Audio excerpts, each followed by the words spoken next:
raja-raja di kerajaan yang ada di tanah Sunda, khususnya Galuh dan kerajaan Sunda ini memang banyak ya pemirsa, karena memang kerajaan ini dikisahkan kerajaan yang awet, kerajaan yang eksistensinya itu cukup lama. Lagipun kerajaan Galuh dan kerajaan Sunda ini kan pernah diidentifikasi sebagai dua kerajaan yang beberapa kali bersatu, meskipun kemudian berpisah lagi dan bersatu lagi sebelum akhirnya membentuk Pajajaran itu. Jadi memang raja-raja yang memerintah di dalamnya itu sangat banyak sekali. Meskipun begitu pemirsa, bahwa dari sekian banyak raja-raja yang banyaknya itu, ada satu raja yang sangat terkenal, sebutan untuk raja yang sangat terkenal. Adapun raja yang dimaksud ini adalah Prabu Siliwangi. Kemudian orang ini banyak yang masih bingung mengenai Prabu Siliwangi. Sebagiannya ada yang beranggapan bahwa yang dimaksud Prabu Siliwangi itu bukan satu orang, jadi banyak orang.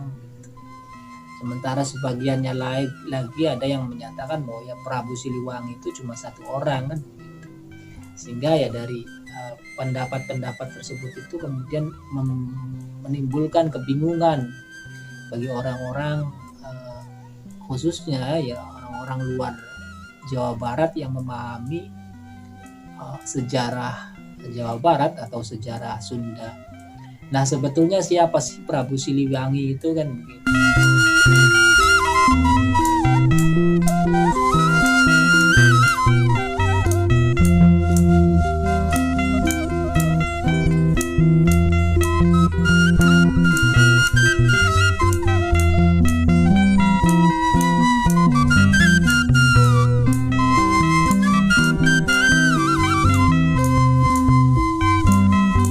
Jika merujuk pada naskah Wangsakerta pemirsa, bahwa sebetulnya katanya itu di Sunda ini, di tanah Sunda ini tidak ada satupun raja yang bernama Siliwangi. Jadi menurut naskah itu bahwa katanya Siliwangi itu adalah julukan untuk raja Sunda di Galuh utamanya, yang menggantikan kedudukan daripada Prabu Wangi. Jadi dahulu kerajaan Galuh itu di Sunda ini pernah diperintah oleh Prabu Wangi. Prabu Wangi dalam sejarah dikenal dengan nama Prabu Linggabuana. Prabu Linggabuana ini pemirsa dijuluki sebagai Prabu Wangi karena beliau dianggap sebagai orang yang berhasil mempertahankan kedaulatan orang Sunda, dan beliau tidak, selama beliau memerintah itu Majapahit dikisahkan gagal menaklukkan Sunda, meskipun nantinya Prabu Linggabuana itu wafat dalam peristiwa tragedi Bubat. Nah, Prabu Linggabuana ini karena kekokohannya mempertahankan kedaulatan negara oleh orang-orang Sunda kala itu ya disebut atau dijuluki Prabu Wangi. Dan selepas Prabu Wangi ini mangkat, itulah raja-raja Sunda setelahnya itu dijuluki dengan nama Prabu Siliwangi. Prabu Siliwangi sendiri itu pemirsa, secara bahasa Siliwangi itu berasal dari dua kata, yaitu Sili dan Wangi. Sili sendiri artinya pengganti, sementara Wangi ya maksudnya Prabu Wangi, Prabu Linggabuana yang wafat di Bubat itu. Konsep semacam ini sebetulnya mirip dengan konsep dalam penamaan pemimpin dalam sejarah Islam ya pemirsa.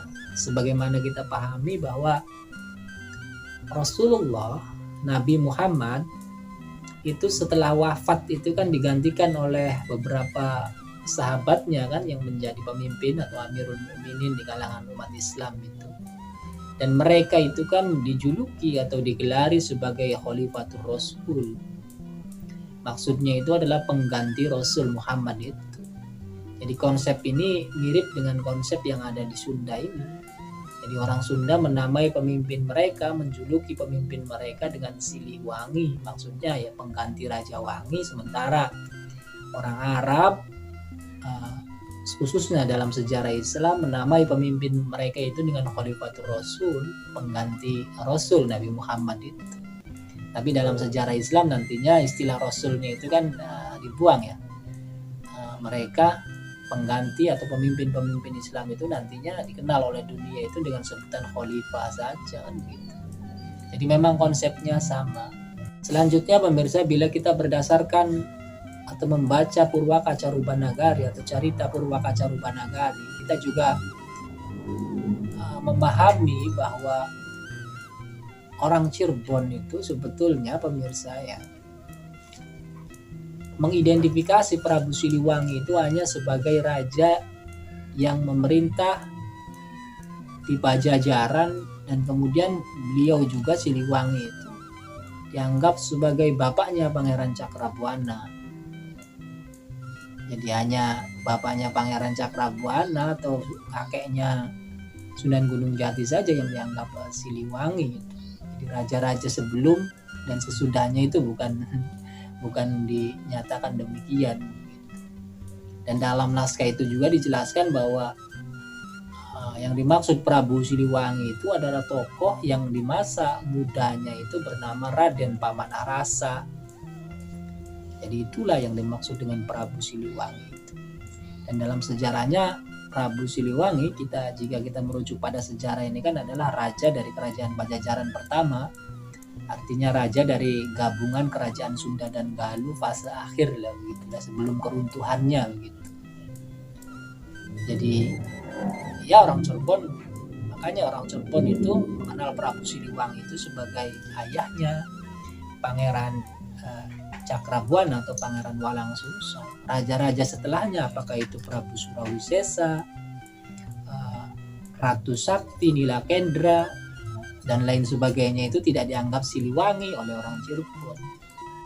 Kemudian pemirsa, apabila kita memahami prasasti yang ada di Bogor, prasasti batu tulis itu, bahwa tokoh yang oleh orang Cirebon disebut sebagai Raden Pamanarasa, yang disebut sebagai Prabu Siliwangi ini kan jelas beliau ini kan ketika dinobatkan menjadi raja di Pajajaran itu digelari dengan nama Sri Baduga Maharaja itu.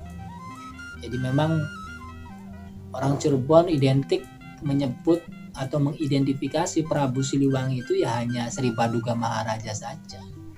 Sementara orang-orang Sunda secara umum itu yang dimaksud dengan Prabu Siliwangi itu ya bukan hanya Sri Baduga Maharaja saja, bahkan Raja Pajajaran terakhir disebut sebagai Siliwangi. Maka ada istilah Wangsit Siliwangi ketika Pajajaran itu runtuh kan begitu. Jadi sekali lagi bahwa pemirsa, Prabu Siliwangi dalam konsep yang umum itu adalah raja-raja di kerajaan Galuh maupun Sunda yang berkuasa begitu setelah mangkatnya Prabu Wangi atau Prabu Linggabuana. Raja-raja pengganti beliau itu ya dijuluki oleh masyarakat itu sebagai Prabu Siliwangi. Sementara dalam pemahaman umum kebanyakan rakyat Cirebon memaknai bahwa yang dimaksud dengan Prabu Siliwangi itu adalah ayah daripada Pangeran Walang Sungsang atau Pangeran Cakrabuana, pendiri Kesultanan Cirebon. Jadi itu saja bedanya. Saya kira sudah paham ya. Kalau sudah paham begitu saja penjelasan dari Bung PI.